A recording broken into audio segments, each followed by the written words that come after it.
নমস্কার বন্ধুরা, শিক্ষা টিউব চ্যানেলের পক্ষ থেকে আপনাদের সকলকে স্বাগত জানাই। আপনারা দেখতে পাচ্ছেন যে স্টুডেন্ট মার্কস আপলোড অর্থাৎ West Bengal council of higher secondary এডুকেশনের যে ক্লাস 11-এর স্টুডেন্ট মার্কস আপলোডের যে জায়গাটা আছে সেটিকে একটু আপডেট করা হয়েছে এবং এখানে আপনাকে অ্যাপ্রুভ করার জন্যে অর্থাৎ স্টুডেন্টের যে মার্কস আপনি আপলোড করেছেন সেটিকে আপনাকে অ্যাপ্রুভ করতে হবে এবং সেই কাজটা আপনারা কি করে করবেন সেটা আজকে আমি একটু দেখিয়ে দেবো আপনাদের।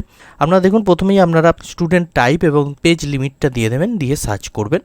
করার পর আপনারা এইখানে আসবেন এবং এইখানে দেখুন কটি অপশান দেওয়া হয়েছে। এক হলো এডিট, 2 নম্বর হচ্ছে মার্ক অ্যাজ অ্যাবসেন্ট। আপনাদের প্রথমেই আমি বলি যে আপনারা অবশ্যই স্টুডেন্টদের মার্কসগুলো সাবজেক্ট ওয়াইজ দেখে নেবেন, কেননা সাবজেক্টগুলির নিজের জায়গার পরিবর্তন করা হয়েছিল, ফলে যদি এডিট করতে হয় অবশ্যই আপনারা সেই এডিটটা করে নেবেন আগে।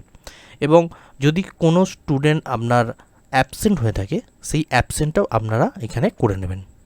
তারপরে আপনারা কিন্তু এখানে অ্যাপ্রুভটা করবেন। তো আপনারা চেক অল করে অ্যাপ্রুভ করতে পারেন, কিন্তু আমি সিঙ্গেল একটি অ্যাপ্রুভ করে আপনাদের দেখি। অলরেডি আমি একটা অ্যাপ্রুভ করেছি এবং আপনাদের আরেকটা আমি অ্যাপ্রুভ করে আপনাদের দেখিয়ে দিচ্ছি। তো আমি 5 নম্বরটাকে আমি অ্যাপ্রুভ করছি। দেখুন এইখানে আমি ক্লিক করলাম, সিম্পলি ওপরে গিয়ে অ্যাপ্রুভ বাটনে আমি ক্লিক করলাম।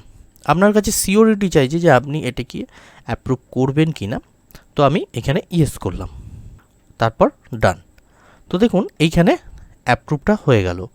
এই অ্যাপ্রুভ হওয়ার পর কিন্তু আপনি আর কোনো রকমের কিন্তু এডিট করতে পারবেন না। এবং আপনার যদি কোনো স্টুডেন্টকে অ্যাবসেন্ট করতে হয় সেক্ষেত্রে আপনারা মার্কস অ্যাজ অ্যাবসেন্টে ক্লিক করবেন, করে এইখানে সিওরিটি থাকবে, এখানে আপনি ইয়েস করে দেবেন।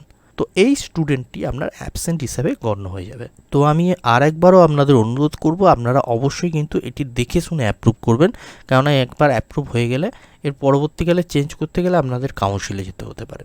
তো আমি আশা করব আপনাদের এই ভিডিওটি ভালো লেগেছে। এরকমই আরও ইনফরমেটিভ ভিডিও পেতে চ্যানেলটি অবশ্যই সাবস্ক্রাইব করুন এবং পাশে থাকা বেল আইকনে অবশ্যই অল নোটিফিকেশন অন করে রাখুন।